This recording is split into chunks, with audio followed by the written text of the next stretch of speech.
Mounting our bolts, our bolts, our bolts, our mounting our bolts, our bolts. Alright, so here's step 2. We have the heating element here, and as you can see, you want to make sure that there's enough clearance around this object, both when it's heating up and when it's expelling the heated up smoke. That comes through this little nozzle right there. This little nozzle here on the back is where we're going to hook up the plastic tube from the other canister that we had. So we want to make sure that this has 150 millimeters or 6 inches roughly of clearance in front of it at a 90-degree angle. So we're basically going to cover from here to here, make sure that's all open. Also, we want to make sure there's at least an inch above here, as much as possible actually, so that the heat can escape when this thing's heating up. These bolts on the side are your positive and negatives. That's just basically going to provide the current to heat this element up, and then the element is going to heat the liquid, and the liquid's going to discharge through here as smoke. So let's go and find a nice area for this where we're going to have the clearance that we need, and where we're going to have the ventilation as well. Now, the manufacturer does suggest putting it underneath the passenger seat, which I was a little surprised about, only because you have multiple positions of a passenger seat. So what exactly is safe if you need the ventilation and everything? So what I did was I placed it as far back as I possibly could, where it would be on the ledge. You can't really see it in this shot, but there's a ledge that ends just about here, where the sound deadener or the carpet that's underneath there, the foam, starts to angle a little bit downwards. So if we pull this seat as far back as possible, you can no longer see it, which I don't think is good, because we're going to have the 90-degree of 6-inch clearance, which is going to hit against here. So that means we need to bring it forward a little bit to about, let's say, there. Now if we put it there, and that gives us our clearance, and we move the seat back up, I say this would be about a normal position for a seat. It's kind of sticking out. But the good news is that we aren't really going to have a lot of passengers back here. There's going to be a big sub box, and the only other seat that we have right here never gets used. So maybe this isn't such a bad spot for this after all. Okay, so we're going to mark these holes. Since the carpet's kind of flimsy, might add some fender washers underneath, and then use a bolt to go through. We could go all the way through the carpet, through the foam padding, through the sound deadener, and then through the metal floor.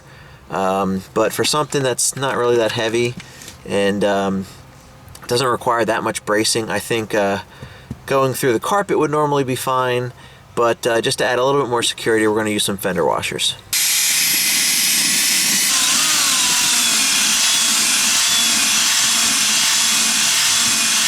Alright, that takes care of that. Now we're going to go on the underside and start mounting our bolts through there. Alright, so one thing I've always liked about removing a lot of interior panels when you're doing work like this is it just makes things go a lot smoother.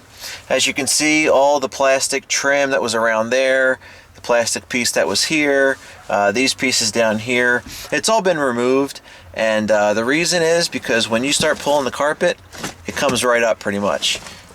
We have some existing sound deadener down there, as you can see, and we're just basically going to go right underneath this panel, and that will allow us to anchor the discharge unit to this carpet. Alright, so here's our fender washer and our bolt, and we're going to put it through on the bottom.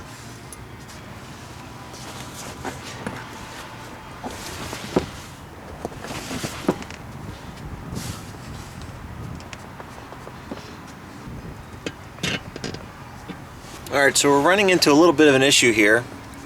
As you can see, that incoming nozzle is very, very close to the mounting point. I'm not exactly sure why that is, but we can't seem to turn the bolt, the nut around the bolt.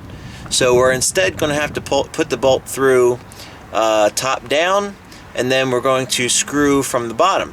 The reason I didn't want to do that in the first place was because these bolts are pretty long, and we'd have to cut them if they're going to go into the carpet and not be obstructed.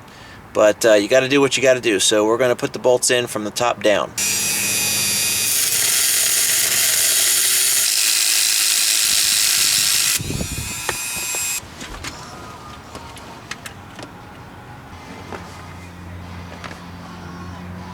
Alright, so this is the plastic hose that we're going to take, a plastic tube. We're going to run it underneath this carpet, right to the unit that we had just mounted. And this is also a good time to think of any other wires that need to be run.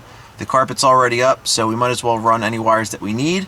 I can't think of any at the moment, but this is the time to do it.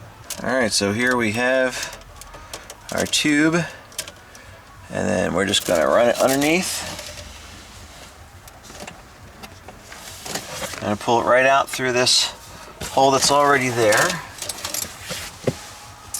And it's going to hook up right here.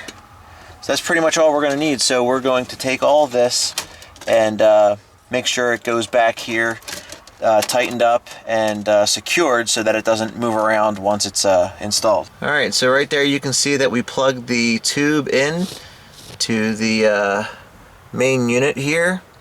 And then the wiring harness is going to go in where you see that white Molex connector. And then this side over here and that side over there is going to be our positive and negative. That's it for step 2. So let's move on to step 3.